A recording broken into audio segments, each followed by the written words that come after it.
Ilyas Bachtiar kaget dan tidak menduga ketika mendengar kabar duka bahwa Hana Kirana meninggal dunia. Hana Kirana yang mulai dikenal sebagai pemain sinetron ini dibawa ke RSPMI, Kota Bogor, Jawa Barat, Selasa, tanggal 2 November tahun 2021. Beberapa jam setelah menjalani perawatan di rumah sakit, Hana Kirana dinyatakan meninggal dunia, Selasa malam. Ilyas Bachtiar tidak berada di sisi Hana Kirana ketika kekasihnya itu dirawat intensif hingga meninggal dunia. Hana Kirana dirawat setelah mengalami gagal jantung. Saya kemarin ada di Bandung.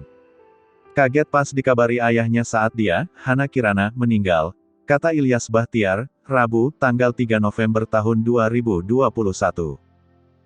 Saat itu Ilyas Bachtiar ikut mengantarkan jenazah Hana Kirana ke tempat peristirahatan terakhirnya di kawasan Ciawi, Kabupaten Bogor.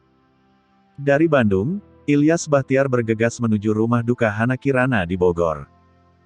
Sebelum meninggal dunia, tubuh darah manis berusia 18 tahun itu terlihat membiru hingga jantungnya berhenti berdetak. Seketika itu keluarga membawa Hana Kirana ke rumah sakit. Begitu ditangani dokter, jantungnya normal lagi, ujar Ilyas Bachtiar. Sebelumnya, Hana Kirana memiliki riwayat sakit paru-paru.